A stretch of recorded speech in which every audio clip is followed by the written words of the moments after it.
Avicenna on Existence. I can't believe I haven't yet told you about my sister.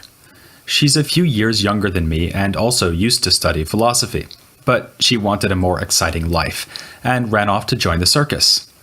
Before long, she became a skilled trapeze artist and married the bearded lady. After some initial confusion, the marriage was annulled. Her restless spirit led her to quit the circus, though, and she moved into my basement, where she spends most of her time writing the scripts for this podcast, which I pass off as my own. Oh, one other thing you should know about my sister: she doesn't exist. I have never had a sister, and barring some very surprising news, am never going to have one. Yet it seems pretty clear that this sister of mine could exist. Everything I told you about her would be, if not likely, at least possible. Well, apart from the idea that anything could be more exciting than philosophy. It isn't just my trapeze artist, basement-dwelling sister who doesn't exist, but could have. There are an infinity of things that will never exist, even though they apparently could quite easily exist. They needn't be people. Unicorns and centaurs, the fourth of the 5 moons that are orbiting around the Earth, the trophy that my favorite football team Arsenal won in the last 5 years. It seems obvious that such things could have existed, yet they never will. Then, on the other hand, there are the things that do get to exist, but might just as easily not have existed. You and I, and every human who has ever lived or ever will fall into this category. In fact, if you look around you, you won't see anything that absolutely had to exist. Rather, the world is full of what philosophers would call contingent things. To call something contingent is just to say that it is neither necessary nor impossible.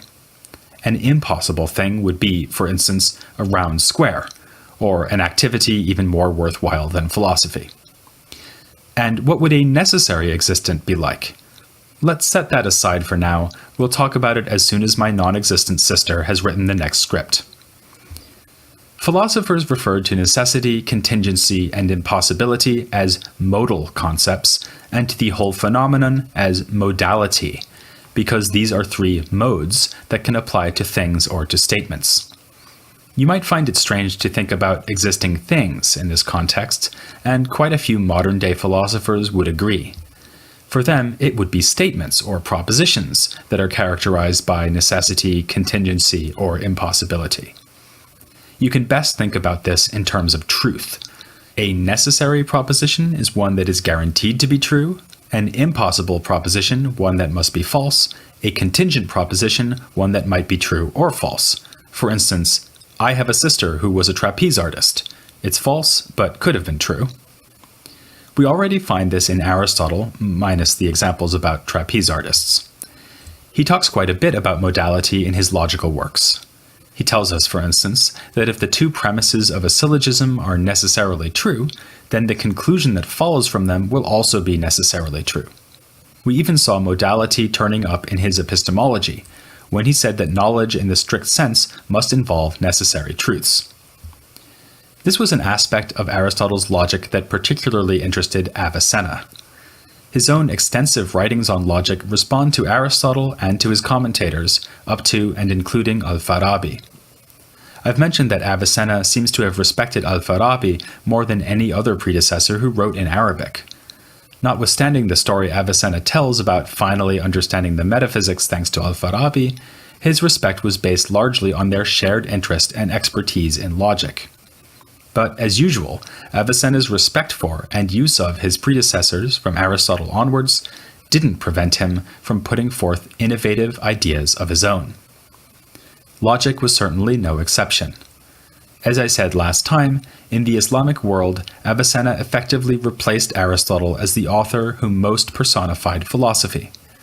This was especially true in logic, since theologians and others trained in the later madrasa educational system were brought up on a diet of Avicennan logic, much as the philosophy students of late antiquity had begun with the Aristotelian organon. Some of Avicenna's influential ideas in logic have to do precisely with the modal notions I've been discussing: necessity, contingency, and impossibility. As you might remember, Aristotle's own ideas about this were somewhat puzzling. On the one hand, he strenuously insists that there are some things that could be the case, could exist, could happen, but don't. He scornfully refutes a group of philosophers called the Megarians, who believe that there is no such thing as unrealized possibility. As Aristotle points out, this would eliminate the difference between being blind and just not seeing anything at the moment. In fact, it's perfectly possible to be able to see without actually seeing, for instance because one's eyes are closed.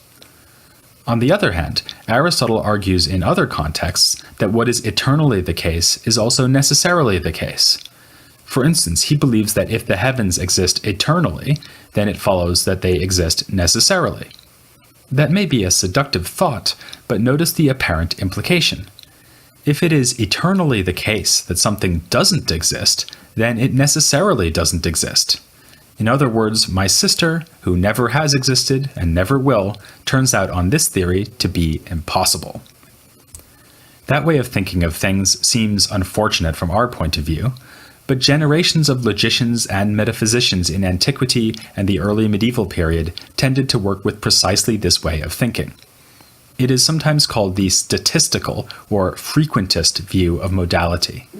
According to this statistical view, to say that something is impossible is nothing more nor less than saying that it never occurs. And to call something necessary is just to say it always occurs. Rather uncomfortably, this leaves us with only one remaining option regarding the contingent things in the middle. We'll have to say that they sometimes occur, but not always.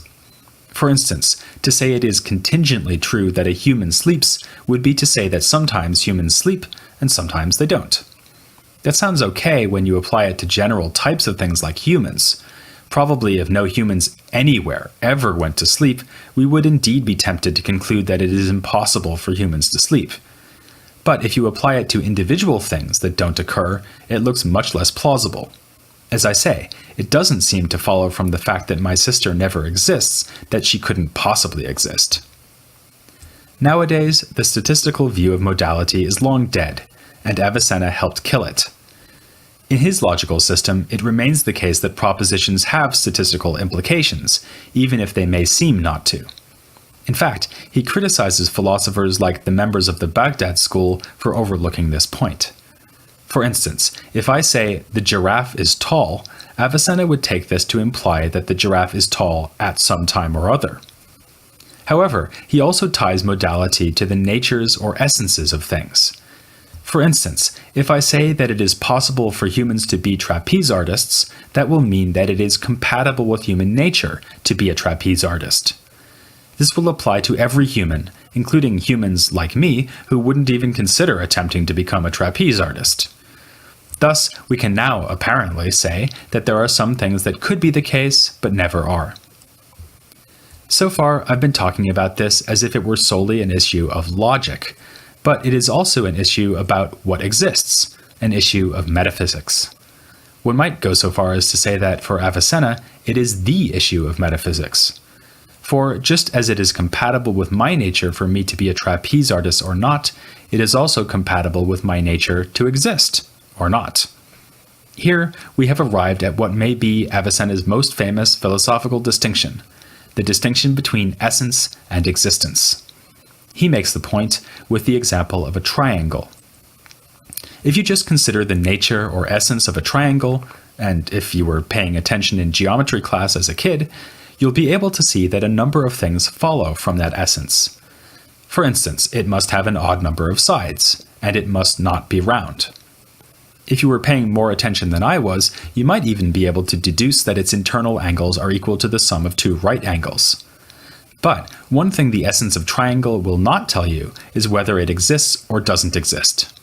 So here is something I share with triangles, albeit not the only thing, for instance, they don't have sisters either. Both the triangle and I are contingent existence. This simply means that we have essences that are compatible with both existence and non-existence. In this we are unlike, say, round squares or carnivorous giraffes. These things cannot exist because their essences preclude their existence, which is just to say that they are impossible. That's pretty obvious with the round square, since its being round will prevent it from being square and vice versa. We might express the point by saying that supposing the existence of such a thing would yield a contradiction. You might object to my other example, though. You might insist that you're perfectly able to imagine a meat-eating giraffe, so this can't be an impossible existent. But I think Avicenna would disagree. As any good Aristotelian knows, it is essential to giraffes that they be vegetarian. The test for metaphysical possibility is not sheer conceivability, but what is compatible with the essence of a thing. Hence, not only are round squares impossible, but also non-rational humans and carnivorous giraffes. As a side note here, you might recall that there is a logical category called the proper accident, which is an accidental feature shared by all members of a species. The standard example is the ability to laugh, which belongs to all humans at all times. With his notion of essence, Avicenna can now explain very nicely what this means. Even though all humans can in fact laugh, something could still have a human essence even if it lacked the ability to laugh. It just wouldn't be much fun at parties. By contrast, rationality is actually part of the human essence, so non-rational humans are genuinely impossible. The upshot of this is that we can envision three kinds of things: existents that are necessary, contingent, and impossible. They have these modal features because of what their essence tells us about whether or not they exist.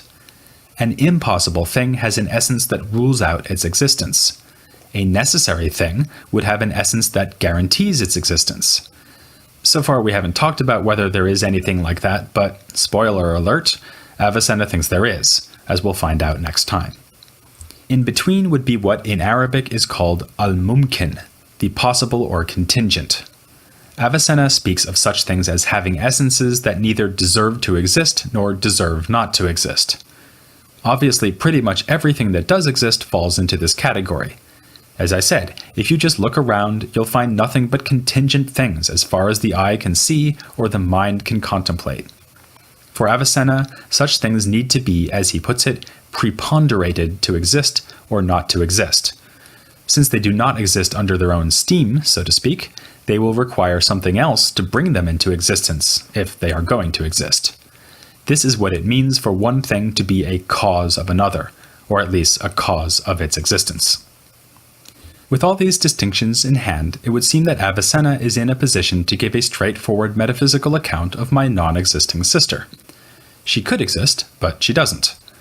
This should mean that her essence is compatible with existence, but unluckily for her, she has not been preponderated to exist. Here, though, things get a bit tricky. Avicenna says in several contexts that those things that never exist at all are impossible. He gives the example of the mythical bird known as the phoenix. This looks like a mistake. Surely what he should say is that there are two kinds of things that never exist. First, there are things like round squares.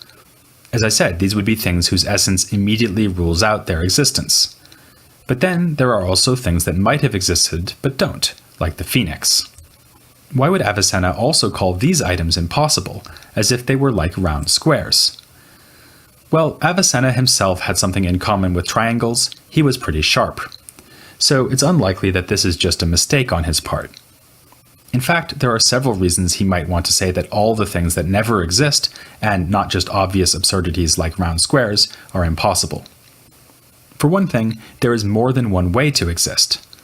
So far, we've been thinking about what Avicenna calls external or concrete existence, that is, existence out there in the world. But he also has the notion of mental existence. In this sense, my sister on the flying trapeze does exist. We've been thinking about her for a good 15 minutes or so she exists in our minds. By contrast, something that really didn't exist at all would be something that never existed in any mind, anywhere, at any time. Perhaps because the mere thought of it would be absurd. That would give Avicenna a good reason to say that something that never exists must be impossible. If it really never exists, not even in the mind, then it must be inconceivable, and hence impossible. Unfortunately, this is definitely not Avicenna's rationale. When he talks about the phoenix example, he explicitly says that, although it is impossible, it does have mental existence, which is actually pretty obvious. People do think about phoenixes after all, though not as often as they used to. According to Avicenna, then, even things that are impossible can have mental existence. They just can't exist in concrete reality. So, let's try something else. Think back to what I said before about the two kinds of impossible things. Some, like round squares, must be non-existent by virtue of their very essences. Merely to suppose that such a thing exists would land you in absurdities. Not so for the phoenix. No contradiction would arise if there were such a bird. But it might be impossible in a different way. Something apart from its essence might prevent it from ever existing. As we'll see next time, Avicenna talks about things that are contingent in themselves as being made necessary through another, that is, given a kind of guaranteed existence thanks to an external cause. So the converse might be true for things that are caused not to exist. They may in fact be contingent in themselves, but impossible through another. For instance, perhaps God prevents them from existing by not including them in his providential plan for the universe, in which case they are prevented from ever coming to be. Again, this would apply only to concrete existence in the world. The phoenix seems possible to us, and it has mental existence because we think about it, but God has arranged the world in such a way that the phoenix can never be real, and in that sense it is impossible. Here, it's worth remembering that in and of itself, a contingent thing neither deserves to exist nor not to exist. Neither existence nor non-existence will be a default situation for it, rather it will have to be preponderated one way or another. So, for every contingent essence, there are two ways things could go. Either there is a cause that makes it exist, in which case it necessarily follows that it will exist, and then it is necessary through another. Or there is a cause that makes it not exist, in which case it is rendered impossible. I should hasten to add that Avicenna doesn't spell this out the way I've just done. In particular, he doesn't give us the nice distinction between two kinds of impossible things, the absurd ones like round squares and the apparently possible ones like phoenixes. He just says that in general, what never exists is impossible. The line of thought I've just sketched, though, would explain why he says that. Some things that never exist could have, but were caused not to. Others could not have been caused to exist, even by God, because they are intrinsically absurd. And both kinds are in a sense impossible. But the first kind, like the phoenix, is made impossible by the chain of causation that ultimately flows from God, which prevents the thing from existing. The second kind, for instance the round square, is impossible all by itself, because the thing's own essence guarantees that it will never exist. This solution prompts the following question. What does God have against my poor sister? Was it really part of God's providential plan to exclude her from the universe, along with those other unfortunate people who don't exist? This seems a bit harsh, especially since I could really have used her help writing these podcasts. It is more likely, though, that Avicenna is not thinking of the whole issue at such a fine level of detail. After all, humans all share the same nature, as would all phoenixes if they existed, albeit that only one would exist at any given time, according to legend. Avicenna's deliberations about what is and is not possible, then, are probably at the level of the universal, and not the particular. Not me and my sister, for instance, but the universal type, human being. This relates to one of Avicenna's most controversial philosophical discussions, which concerns precisely this question of how God relates to particulars. After all, if God didn't go out of his way to make my sister not exist, then apparently he also didn't make any special effort or decision to make sure that I do exist. Does God's providence even extend down to the level of particular things? Or is he only concerned that the right types of things exist? In that case, he providentially ensures that there will be humans, but not phoenixes, while giving no attention to the question of which humans exist and which don't. We'll have a chance to get into this issue next time, as we turn our attention to Avicenna's philosophical account of God. At least as much as his work in logic, this will prove to be an area where Avicenna exerts tremendous influence on subsequent philosophers in the Islamic world and beyond. At the core of his theory is the identification of God with wajib al-wujud, the necessary existent. Already in this episode, we wondered a couple of times whether there is anything that exists necessarily. Avicenna thinks he can prove that there is indeed a necessary existent, and that this necessary existent can be shown to have all the traditional attributes associated with God. There are, we are told, 50 ways to leave your lover, and there are probably at least that many ways of attempting to prove the existence of God. Some are the equivalent of telling your lover you just need a bit of time to yourself, not very persuasive and unlikely to work unless stronger measures are taken further down the line. Others are like moving to a new city without leaving a forwarding address. If this strategy doesn't work, then nothing will, but on the other hand, it raises more questions than it answers. In today's episode, we're going to look at a proof like that, the one offered by Avicenna. Along with the famous ontological argument mounted only a few years later by Anselm of Canterbury, Avicenna's proof is probably the most influential and interesting medieval attempt to show that God exists. It was enthusiastically received, repeated, and modified by medieval thinkers writing in Latin, like Thomas Aquinas and Duns Scotus. In the Arabic tradition, meanwhile, it would be known as Burhan as-Siddiqin, the demonstration of the truthful. One sign of its pervasive influence is the widespread later habit of referring to God as Wajib al-Wujud, the necessary existent, a phrase we find even in the writings of staunch critics of Avicenna.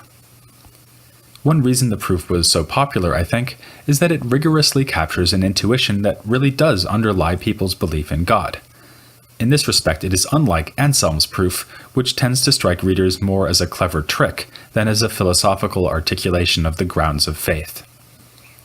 Avicenna exploits our intuition that the things around us, from giraffes to planets, and indeed the universe as a whole, could quite easily not exist. So the fact that the universe does exist seems to cry out for an explanation. Anticipating Leibniz, whose ideas can in part be traced back to Avicenna, we might say that there should be some sufficient reason why anything at all exists rather than not existing. God would provide that reason. Ultimately, everything other than God would exist because of him. We might be tempted to press on and ask why God exists. The answer is that the explanatory buck stops with him. Unlike giraffes and planets, God cannot fail to exist. He is, in other words, a necessary being, and in fact, the only necessary being. That's basically the line of thought Avicenna follows, but of course his version is going to be a bit more complicated and tightly argued. First, we need to think back to the distinctions introduced in the previous episode. You'll remember that Avicenna draws a contrast between essence and existence, and explains that something will be impossible, contingent, or necessary depending on how its essence relates to its existence. If something has an essence that precludes its existence, like a round square, then it obviously cannot exist. It is impossible. Contingent things will have essences that are in themselves open or neutral with respect to existence. Considered in themselves, they might exist or not exist. To explain why they exist, or don't exist for that matter, some cause needs to intervene to preponderate them to existence or non-existence, as Avicenna would put it. Finally, a necessary existent would be that whose essence guarantees its existence. Now, what Avicenna wants to do is to prove that there is indeed a necessary existent. This, of course, would be God. To deny that there is any such thing would mean insisting that everything that exists is contingent, since there are clearly no impossible things that exist. So let's consider that scenario. Could it really be the case that everything that exists contingently? It might seem so. Of course, each contingent thing will need some cause other than itself, which will preponderate it to exist. Since that cause will itself be contingent, it will in turn need another cause to make it exist, and so on. An infinite regress seems to be looming here. Where will the sequence of preponderating causes end? But this is actually not the problem raised by Avicenna, and rightly so. To simplify matters, we can see why if we suppose that the sufficient cause of your existence is your mother. She had a cause too, namely your grandmother, who was caused by your great-grandmother, and so on. This sequence may go off into infinity, but so what? Each mother has a mother, so nothing is uncaused. The only problem would be if the causal sequence cannot be infinite for some reason, for instance because the universe has not existed eternally. But Avicenna is not the man to say that, because, as we'll see, he thinks the universe is indeed eternal. Instead, Avicenna asks us to think about the entire collection or aggregate of all contingent things. In other words, we should consider the sum total of every contingent thing that exists now, has ever existed, or ever will. Now, what is the status of this collection of things? Obviously, it isn't impossible, because it does exist. Rather, the collection as a whole is presumably contingent. This is the point where Avicenna is articulating the basic intuition that the whole universe with its entire history could have failed to exist. But if the whole aggregate is itself contingent, then it must obey the rules that apply to any contingent thing. In other words, it must have an external cause that preponderates it to exist. Now Avicenna pounces. The external cause is certainly not impossible, since it would never exist in order to serve as a cause, nor can it be contingent, since then it would be included within the big aggregate of all contingent things that it causes. That leaves only one possibility, namely that the external cause is necessary. Thus, we have shown there is a necessary existent, known to its friends as God. It might seem that we could avoid the conclusion by rejecting Avicenna's assumption that the aggregate of contingent things is itself contingent.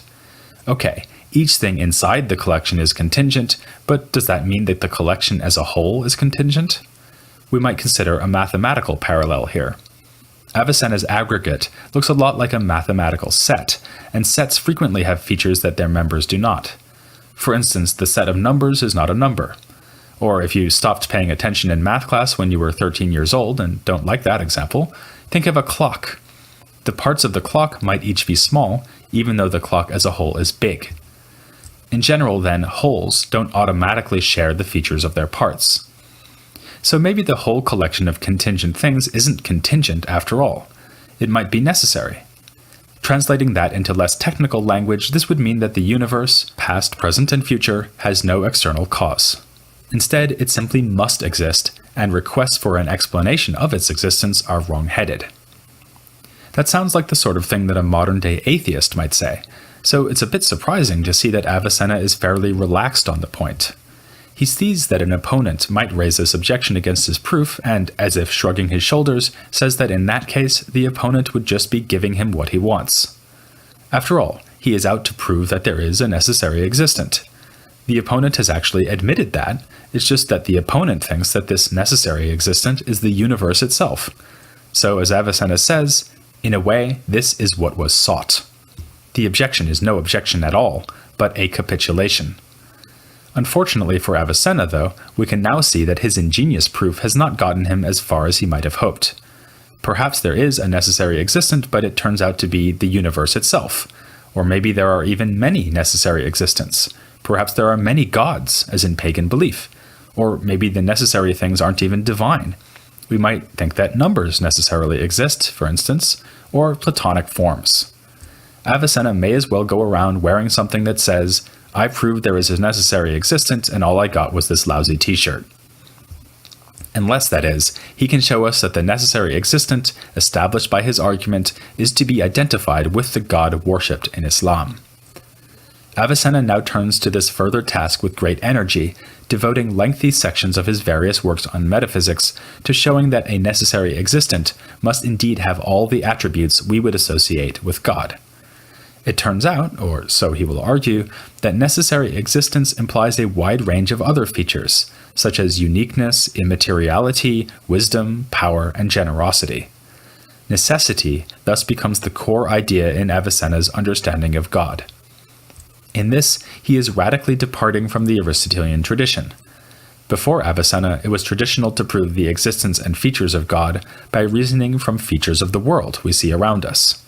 For instance, Aristotle himself had argued that we need an immaterial divine mover to explain the eternal motion of the heavens. Other arguments invoked the perfect design of the universe to prove that there is a wise and powerful creator. Avicenna, by contrast, argues that there must be a necessary existent if anything whatsoever is to exist at all. Then, he extracts the entire range of familiar divine attributes from that notion of a necessary cause. That turns out to be a rather laborious enterprise, because Avicenna needs to argue for each individual attribute one at a time. I'll just give you a couple of examples. The first thing he needs to do, of course, is show that there is only one necessary existent since God is unique. Avicenna's argument is ingenious.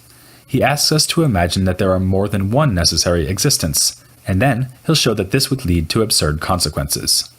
To keep it simple, let's just suppose that there are two necessary existents, and to make it fun, let's call them Buster and Charlie. Now, obviously, neither of them can be in any way a cause for the other. If Buster were a cause for Charlie, then Charlie would be causally dependent on Buster. But being causally dependent means being contingent, and we are supposing that Charlie is necessary. Obviously, the same goes for the reverse. Buster cannot be dependent on Charlie either. So, for both to be necessary, Buster and Charlie must be entirely causally independent. No problem, that's exactly what we'd expect since both are uncaused necessary existents. But now we can ask, what makes Buster different from Charlie? After all, there are two of them, and there must be some explanation for this difference. Obviously, neither Buster nor Charlie can be the cause of the difference. Then whichever one was responsible for the difference between them would be causally prior to the other. Nor can some third thing explain why they are different. For instance, if Charlie has a mustache and Buster doesn't, then Charlie's mustache is causing Charlie to be different from Buster and causing Buster to be different from Charlie, so the mustache is a cause for both of them, and neither of them are necessary. As Avicenna would put the point, there has to be some distinguishing or individuating feature that prevents our two necessary existents from being identical, and if both are uncaused, then this cannot happen. And if there is no way to explain how multiple necessary existents could be made distinct from one another, we must reject the idea that there are more than one. The necessary existent is unique. Avicenna gives a similar argument to show that the necessary existent must be simple and without parts. His idea here is that if a single necessary existent had parts, then something would need to distinguish those parts from one another. But then, by the same reasoning we just used, the parts would wind up being caused to be different from each other, and then they would not be necessary. But how can a necessary existent have contingent parts? The necessary existent then is not only unique, but simple. Avicenna uses the same word for both features, saying that the necessary existent is wahid, or one. This makes it clear, in case we missed it, that he has just given us a philosophical version of the Muslim doctrine of God's oneness, or tawheed, a typical illustration of how he conceives of philosophy's relationship to the faith of Islam. On this basis, he can quickly take another step towards establishing the divinity of the necessary existent by pointing out that a simple thing must be immaterial, since all material things have parts. So far then, Avicenna claims to have shown that something exists necessarily, and that with necessary existence, just as in the movie Highlander, there can be only one. This means that the necessary existent will be unique, simple, and immaterial. It is starting to sound more and more like God, and the next step will get us closer still. Avicenna continues to pursue the line of thought we've just been following, by emphasizing that the necessary existent can have no connection to matter whatsoever. After all, matter in the Aristotelian framework is one of the four kinds of cause, and a necessary existent can have no cause. What would such an immaterial thing be like?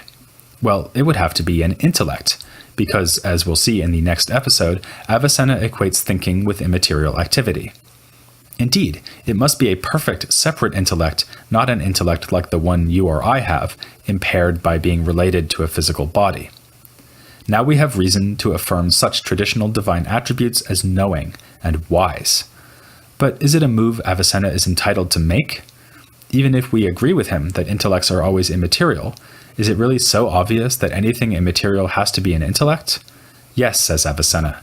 Thinking is an activity that will belong to any immaterial thing as long as it is not obstructed by being involved with matter. So, that's a sampling of Avicenna's arguments for his claim that a necessary existent would have all the features we associate with God. Of course, each of the arguments needs to be assessed on its own merits. Personally, I find some more convincing than others. For instance, I am not all that impressed by that last move of claiming that anything immaterial is an intellect. Avicenna seems to be simply assuming that intellectual thinking is the only immaterial activity there could possibly be. Notice also that, since Avicenna adopts a piecemeal approach and derives each traditional divine attribute from necessity, one at a time, someone might accept the initial proof for the necessary existent while rejecting his arguments for the various attributes. Such a critic could thereby stop short of accepting the existence of God. Or the critic might agree that there is such an existent and that it has some of the attributes Avicenna tries to establish, but not all of them. For instance, perhaps it is unique and simple, but not an intellect. Another line of attack might focus on the original proof itself. Here, perhaps the most obvious potential point of weakness is Avicenna's fundamental idea that if something does exist and might not have existed, then it must have some external cause. The atheist objector might say that the universe just happens to exist, with no explanation and no cause, yet without being necessary. This would be an incoherent proposal on Avicenna's understanding of contingency, since for him, something's being contingent just means that the thing needs a cause to preponderate it to exist. The challenge for the atheist, then, would be to propose another conception of contingency, according to which the universe could just happen to exist without being necessary and without having any cause. The universe would be like the sequels to the first Highlander movie, whose existence is inexplicable.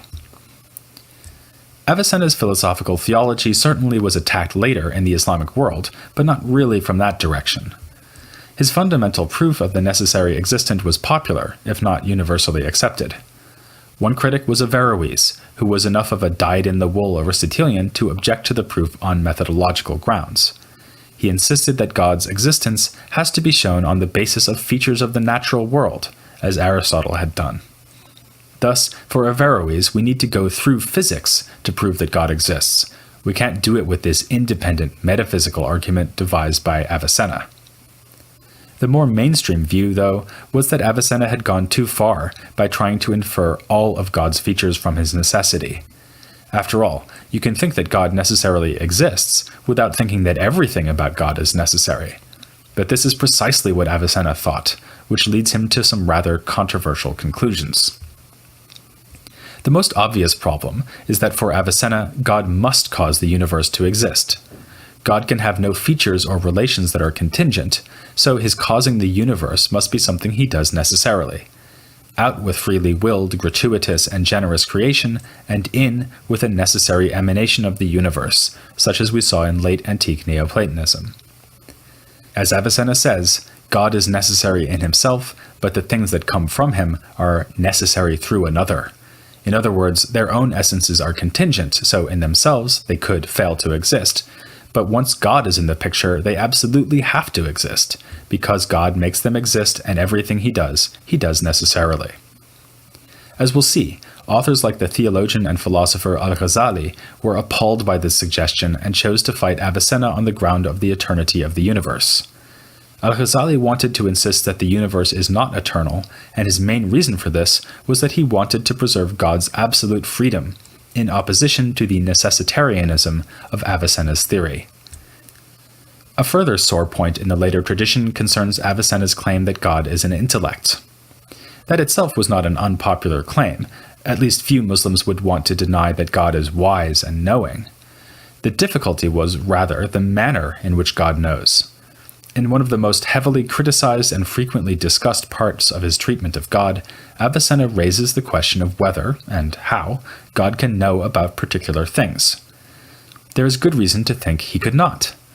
Suppose that I go to the zoo, admire the giraffes, and then go home and watch a Buster Keaton short film. Ironically, given that that sounds like a perfect way to spend a day, God's very perfection would prevent him from tracking my movements with his knowledge. To do so, he would have to change, first knowing that I am at the zoo, then, a few hours later, knowing that I am chuckling at Keaton's sublime slapstick. But Avicenna must insist that God cannot change. How can he change, if everything about him is necessary? After all, in order to change, it has to be possible for something to be different and then for that possibility to be realized. But with God, there are no unrealized possibilities. There is only necessity. Nor is God's unchanging nature the only problem here. Avicenna adheres to the long-established principle which we first saw with Aristotle and have revisited more recently in the interview about Al-Farabi with Deborah Black, that the best kind of knowledge is universal and necessary in nature.